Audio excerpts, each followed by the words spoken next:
नहमदुहु व नुसल्ली अला रसूलिहिल करीम अम्मा बाद बिस्मिल्लाहिर्रहमानिर रहीम अस्सलामु अलैकुम व रहमतुल्लाहि व बरकातुहू। कुर्बानी किन लोगों पर वाजिब होती है, कुर्बानी किसको करना ज़रूरी है, कुर्बानी करने की फजीलत क्या है, कुर्बानी करने वालों को कितना सवाब मिलता है, कुर्बानी के मसाइल का बयान। मोहतरम नाजरीन, ईद उल अजहा की आमद है, यानी ईद उल अजहा आने वाली है। इस हवाले से सवाल पूछा जाता है कि कुर्बानी किन लोगों पर वाजिब होती है, किन लोगों पर वाजिब नहीं होती, कैसे पता चलेगा कि हमारे ऊपर कुर्बानी वाजिब है या नहीं। सबसे पहले तो यह समझना जरूरी है कि किन लोगों पर कुर्बानी वाजिब होती है। कुर्बानी वाजिब है, अगर आप कुर्बानी नहीं करते तो आप गुनहगार होंगे। कुर्बानी के हवाले से ये बहुत जरूरी मसाइल हैं जो हर मुसलमान को पता होने चाहिए। जब हमें पता होगा कि कुर्बानी किन लोगों पर वाजिब है और किन लोगों पर वाजिब नहीं है, जिन लोगों पर कुर्बानी वाजिब होती है उसकी कुछ कंडीशंस होती हैं। वो कंडीशंस क्या है वो भी आपके साथ वीडियो में आगे शेयर करेंगे, लेकिन उससे पहले हमें मालूम होना चाहिए कि कुर्बानी असल में है क्या, इसका सवाब कितना मिलता है। सहाबा कराम रिज़वानुल्लाहि ताला अलैहिम अजमाइन ने अर्ज की, या रसूल अल्लाह सल्लल्लाहु अलैहि वसल्लम, ये कुर्बानी क्या है? फरमाया, तुम्हारे बाप इब्राहिम अलैहिस्सलाम की सुन्नत है। लोगों ने अर्ज की, या रसूल अल्लाह सल्लल्लाहु अलैहि वसल्लम, हमारे लिए इसमें क्या सवाब है? फरमाया, हर माल के बराबर नेकी है। अर्ज की, ऊन का क्या हुक्म है? फरमाया, ऊन के हर बाल के बदले में भी नेकी है।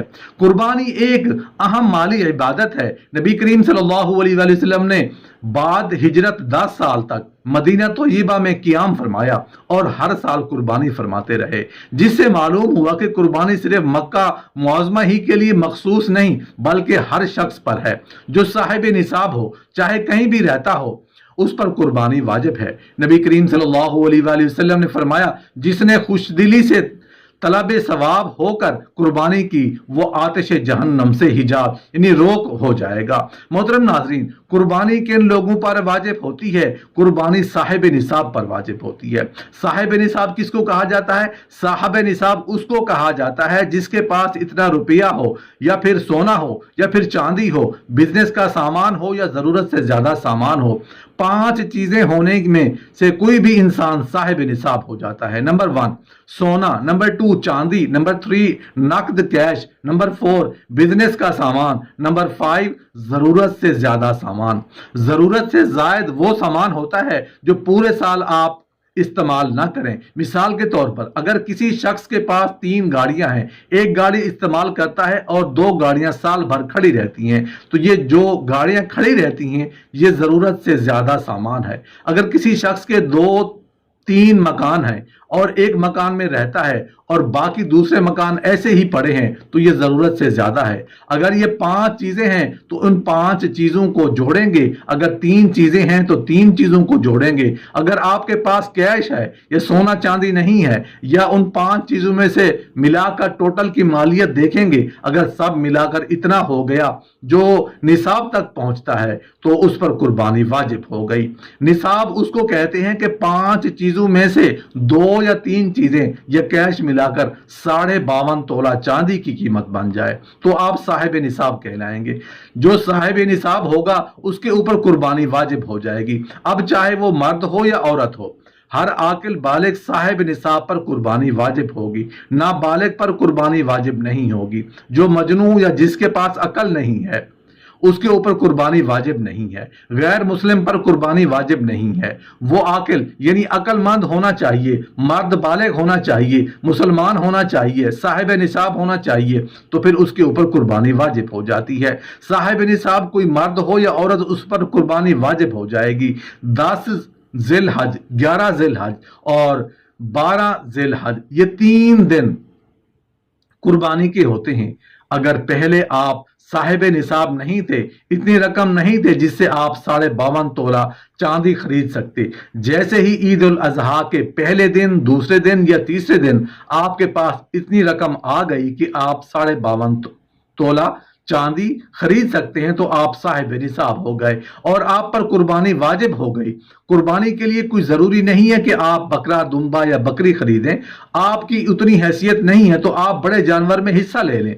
जब आप साहिब निसाब होने के लिए अपनी चीजें या रकम को इकट्ठा करेंगे और टोटल रकम में से आपने जो कर्जा अदा करना है उसको माइनस करें, बिजली का बिल या यूटिलिटी बिल्स को भी या किराया अदा करना है, या जिस रकम के भी आपने कर्जे अदा करने हैं उन सब को टोटल रकम से माइनस कर दें। माइनस करने के बाद आप देखें कि अब कितनी रकम बच रही है।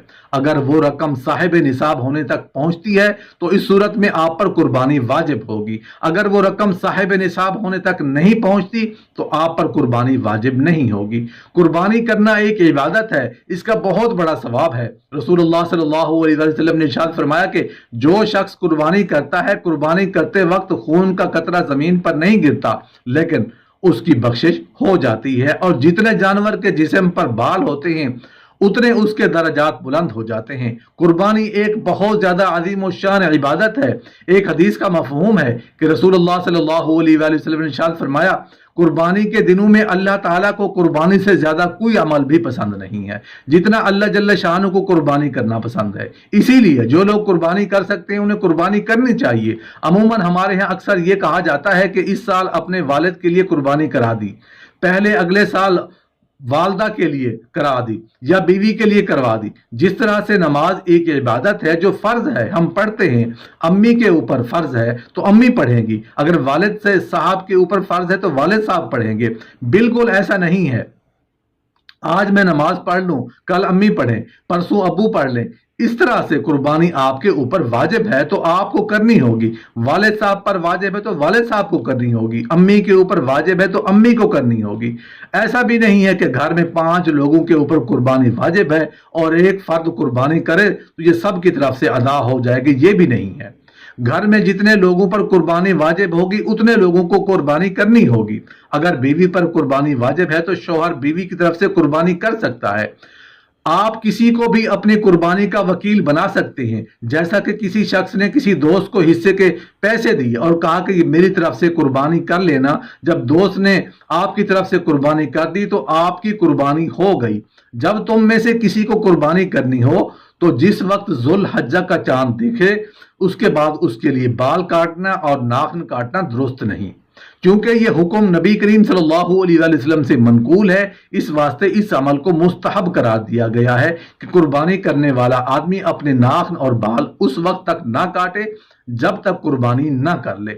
मखसूस जानवरों को मखसूस दिनों में यानी 10वीं ज़िल-हज तक तकर्रुब इलल्लाह और सवाब की नीयत से ज़िबह करना कुर्बानी है। ये कुर्बानी हजरत इब्राहीम अलैहिस्सलाम की सुन्नत है। नबी करीम सल्लल्लाहु अलैहि वसल्लम को कुर्बानी का हुक्म दिया गया। इरशाद बारी ताला हुआ, तो तुम अपने रब के लिए नमाज पढ़ो और कुर्बानी करो। बेहतर यह है कि गोश्त के 3 हिस्से करें, एक हिस्सा फुकरा को, दूसरा हिस्सा दोस्त अहबाब और अकारिब के लिए और तीसरा हिस्सा अपने घर वालों के लिए। गोश्त काफिर, मुशरिक, हिंदू, भंगी और बेदीन मुर्तद को ना दें और गोश्त वगैरह कसाई को उजरत के इवज नहीं दे सकते।